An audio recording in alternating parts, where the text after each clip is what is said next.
Yep, we're rolling again. So kind of like a follow on from previous fragrance reviews. Now and then I revisit older lines that were either bought for me for birthday, Christmas presents. So it would kind of, I don't want to say like there's a guilt of using, but because it's been bought for a special occasion, I personally, even if it's not the most expensive in the world, but I like to kind of keep it as like how to describe it, sort of like, because of the fact that it's been bought for you for a birthday, or even Christmas present. It's like I have that memory of someone purchasing it for me rather than it being out my own money and me just, wanting to buy something new. So without further ado, we'll go over what this fragrance is. It's an EDP, Dolce and Gabbana Intenso.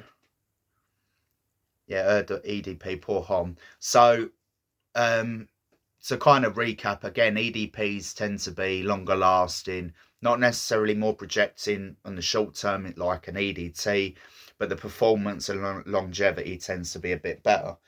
So long and short of it, in terms of my experience with Dolce and Gabbana when I was younger, and obviously my dad used to be into fragrances as well, he still is, he would have just almost as many as me. So when I'm a young boy, a teenager, and I'm going in and smelling the Pour Homme blue and the gold one, like the original ones, are very gentlemanly, very masculine, very strong, almost too strong for my taste back then. When I'm 16, 18, 21 and early 20s, it was more like I like the Armanis and the Calvin Kleins and some of the Hugo Boss, some Lacoste, but not too many. But that kind of, you're getting that image of, and Paco Rabanne, them kind of non-niche, very designer fragrance, very popular, clubbing, going out, youngster kind of smells. Where this one, again, this is the only Dolce & Gabbana I have, but I've obviously experienced other ones when I was younger that I always used to impress me even as a youngster,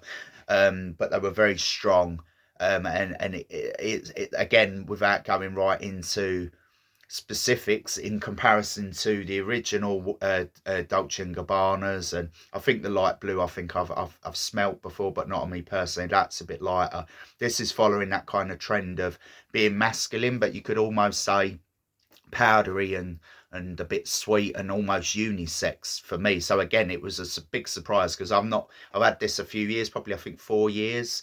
And I've not worn this for a long time, and obviously I was very surprised. I just thought, again, I was digging out some of the old ones from the back of my cupboard, and I was like, oh, I don't even remember what this smells like. I don't even think I've smelt this on anyone, both when I saw the name and when I smelt it myself. So again, without jumping the gun, sometimes it's nice when you can have a fragrance that's a little bit different than not everybody's wearing.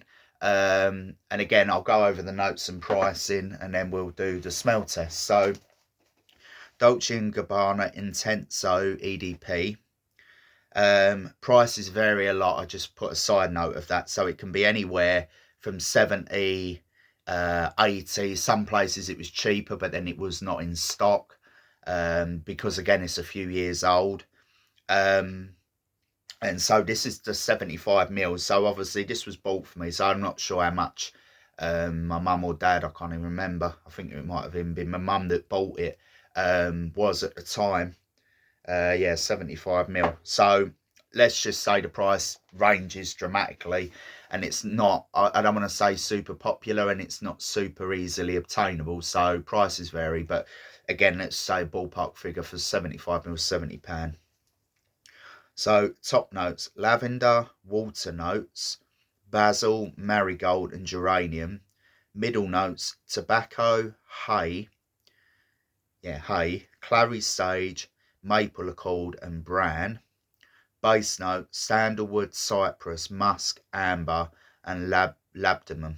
So it's complex. Even when I'm reading through these ingredients, there's a lot of ingredients in this in comparison to like lots that I've been doing more recently. Again, EDPs tend to be complex, but off the top of my head, just going over my notes of other fragrances, this is, I think I've even wrote as a side note, it's a complex formula.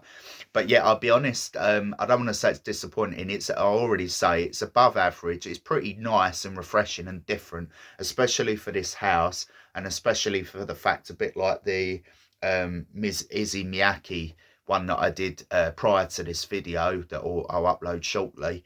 It's different, and I kind of like that, because again, you get sick of just smelling, I don't want to say just Dior Sauvage, but you know, that just everybody's smelling the same, walking, talking, being the same. I like it when someone's a bit different. They've got their own style in lots of ways. It's not just the fragrance, but just they're their own person. So in that sense, I would say I'd recommend it if you can find it. But then again, I'm not going to overrate it too much, because again, I'll get onto that in a minute. But what we'll do is put the spray on, we'll go through how I detect it, and then we'll go through the longevity projection, the usual rating system.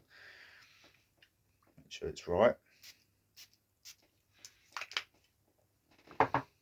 Yeah, so it's like the radiance already is very pleasant. It's very florally, I think it's described as powdery, which again, I don't personally normally like. I don't have a lot of fragrances that are that powdery kind of fruity base. Again, as I said, but it's refreshing and clean, a bit fruity, a bit, I don't want to say spicy, but I detect it almost as spicy. That's probably the musk and the tobacco in there. But it's not overly one thing or the other. As I say, it's very complex, so there's lots of different elements to it. So obviously by detection of the initial smell, the dry down slightly different.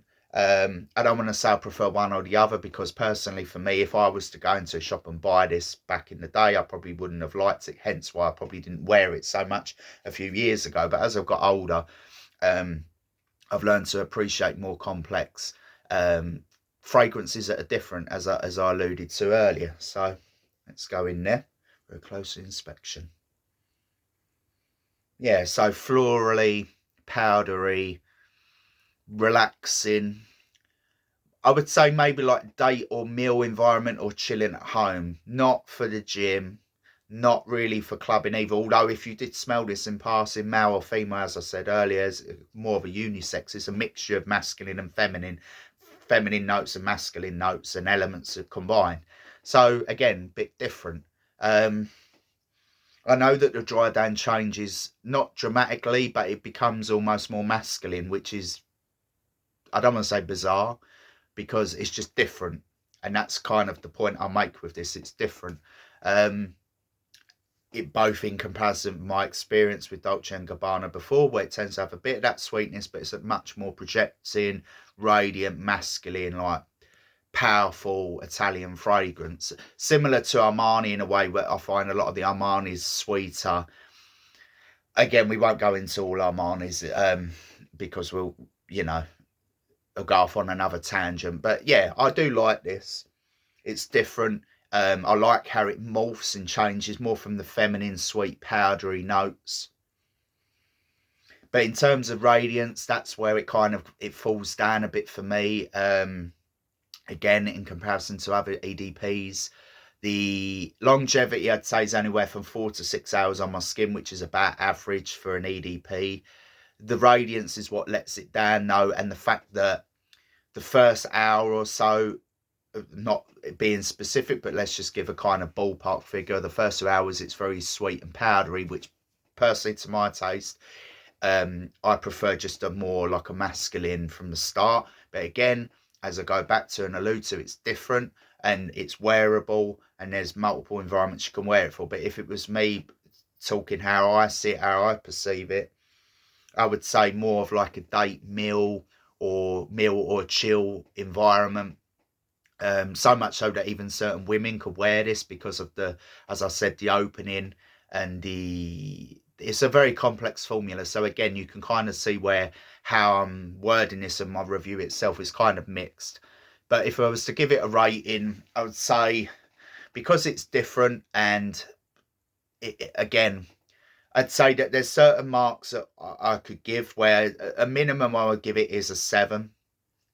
And the reason why it doesn't get like a 0.5 or an 8 is because, again, it's different. And it's wearable, and there's multiple environments you can wear it for. But if it was me talking how I see it, how I perceive it, I would say more of like a masculine from the start. But again, as I go back to and allude to, it's different. is because, again, for my taste, I find it very feminine to begin with. Not that it's bad, but for my personal taste, I prefer it a little bit more masculine.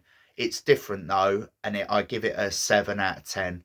The reason why I don't give it a 7.5 or an 8 is because, again, the prices varies dramatically, and it's not going to be something that you're going to find cheap, because Dolce and Gabbana tend to not be very cheap anyway, for a good reason. So yeah, it's above average. It's good. I think if you could get it on sale, I would recommend it. And I think if you saw it in a shop or wherever you had the opportunity to try it, because, again, to your taste, it could be an 8, 9 out of 10 or higher. But personally, yeah, I'd say 7 out of 10. Above average. It's a bit different, but for my personal taste, the opening's a bit feminine and powdery. The longevity is a bit above average, but the radiance kind of lets it down as well. Like, even now, I kind of have to get in there. Again, it's not just the nose blindness, it's the fact that obviously I've been wearing this actually the past few days on different occasions to kind of give a more up-to-date review, so that the profile and everything I can pick up on and give more accurate information. But yeah, 7 out of 10, above average. If you see it on offer or you want to try it, then do so. But it's nothing special. And again, in comparison to some of the others I've reviewed more recently that gets 8s and 9s, like the Prada Black, the Jean Paul Gaultier, Le Male, Parfum, even more recently, the Roberto Cavalli one, that's very cheap, that's very radiant, that's very strong, that lasts on the skin and is an EDT. So you can kind of see why I'm saying I'm not just being unbiased and saying 10 out of 10 for everything. I'm being very constructive, and I'm drawing comparisons between what I've been using more recently and what I've used over the years. And if I was to recommend something similar, but again, more for my taste, I would actually, now I'm a bit older, probably look into, and I might even at some point pick up one of the old traditional Dolce and Gabbanas, like, as I said, the big glass bottle with the gold in it. And I think they had a blue version come in a blue box. The Pour Hommes, the originals, I don't know how hard that'll be to track down nowadays. But yeah, we'll end on this without going off into another tangent. So 7 out of 10. If you can try it, try it. It's above average. There's better out there. It's fairly expensive, but if you see it on offer and you want to try it, then do so. And we'll end on that. 7 out of 10. Dolce & Gabbana Intenso.